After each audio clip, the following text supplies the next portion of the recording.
program to help visitors at Bismore Park is proving successful. The town will purchase a parcel of land on Sandy Neck, and an affordable housing project moves forward. These stories and more on this episode of Barnstable Today. It's Friday, July 10th, 2015. I'm Sarah Mannel.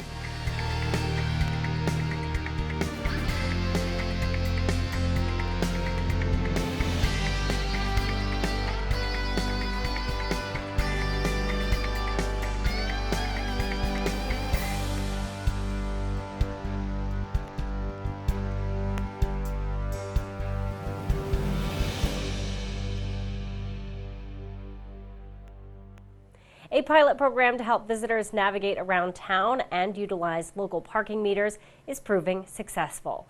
Consumer Affairs Specialist Elizabeth Hartsgrove says the Park Happy program has a staff of 4 stationed throughout the week at Bismore Park. They were 22 hours. This year we bumped them up to 30 hours a week. So there was a need. It was identified last year that they needed to be there longer to help out with people. The second thing we did, as you can see from postcards and buttons, was branding. We had to label them differently to give visitors, to actually set them up for success. So we hired Cabo Cado, who also did the maps for the high arts cultural map with the JFK Museum.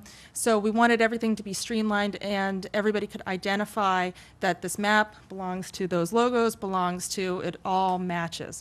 So we hired Cabo Cado, and the uniforms match the actual colors that were already down there.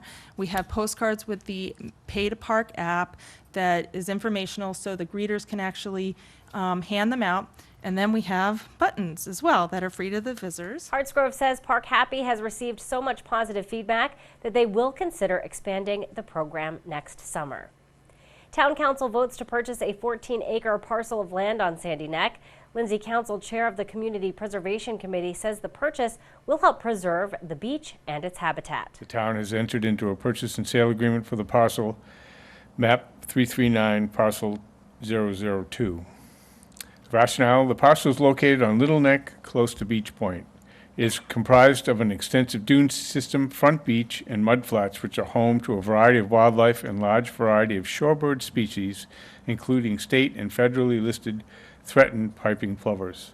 The complex dune system provides storm damage protection by acting as the first line of defense for the cottage colony, Barnstable Harbor, and ultimately the mainlands of Barnstable and the Great Barnstable Marsh. The parcel is used by town staff for land management and emergency response to Little Neck and Beach Point. It is one of the few privately owned and undeveloped pieces of Sandy Neck and is the missing link in the protection of the entire Barrier Beach system. Town Council voted unanimously to approve that purchase. An affordable housing project in West Barnstable moves forward. Town Council approved spending $100,000 of community preservation funds to help pay for the project.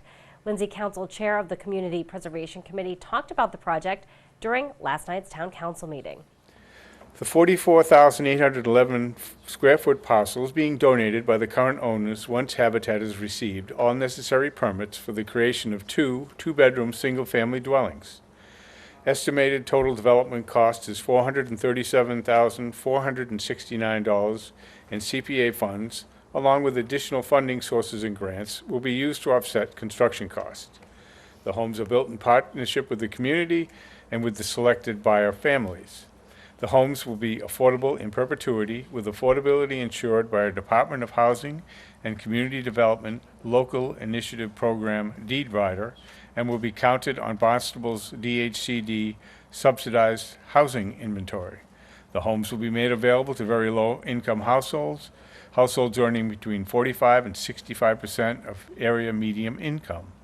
Each home sale price will be approximately $126,000. And Town Council also voted unanimously to approve spending $100,000 of community preservation funds for that project. A nearly $3,000 grant will help pay for SWAT training for the Barnstable Police Department.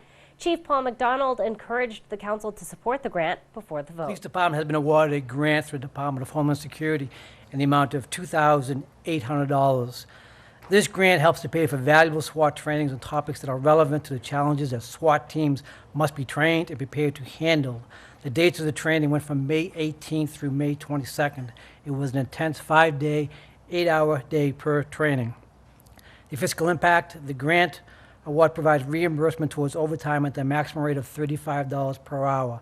6 of the 7 SWAT officers attended the training on an overtime basis, totaling $4,003, and is calculated using actual overtime costs, of which $2,800 of total costs will be reimbursed through the grant at the amount of $35 per hour. Council voted unanimously to accept that grant. The council also voted to support a 3-year contract extension for Chief McDonald.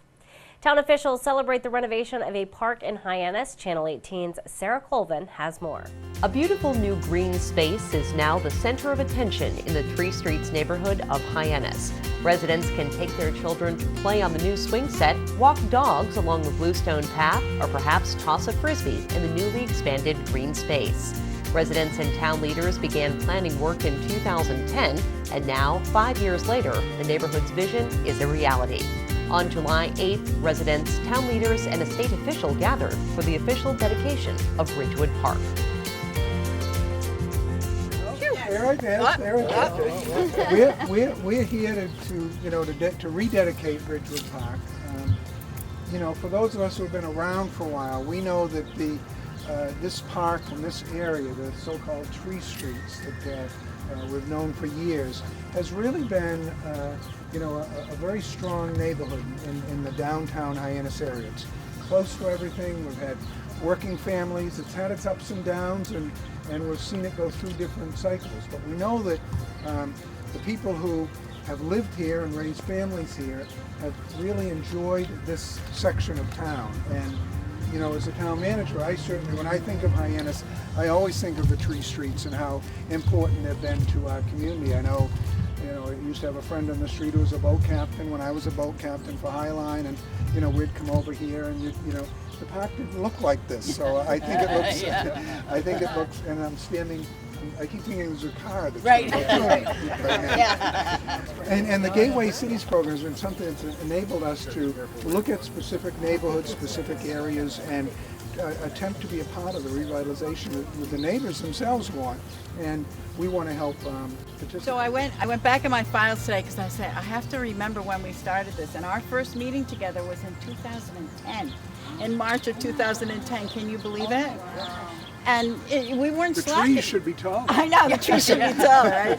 So we weren't slacking all of this time. So our first thanks, it was a great process. We made friends, we got to know the neighborhood better. It was a terrific process. So our first thank you is to you folks and to the neighborhood. And our second thanks are to the funders. With us today is Kurt Gertner from EOEEA, who Kurt was the one who decided that we were worthy of the Gateway, this project was worthy of the Gateway Cities grant, and Kurt also helped us. I don't know how many of you are familiar with the Kennedy Legacy Trail, but Kurt's program and office helped us fund that as well. And of course the town council and the town manager. Basically say this is great. When you're asked to come and represent the secretary, this is the kind of assignment you want. Go out and park in the open space. Overall, I just want to say congratulations to the city officials responsible, the design team, those who built this, and especially the neighborhood. We've discovered that parks really make a difference, and it doesn't have to be a big, large park. Its proximity to an open space really makes a difference. People's quality of life, their health, and I think this came out just fantastic. I do have pictures in my file back in Boston of what this looked like before. So after, this is great, and we were happy to be able to contribute about $200,000 to revitalization of the park.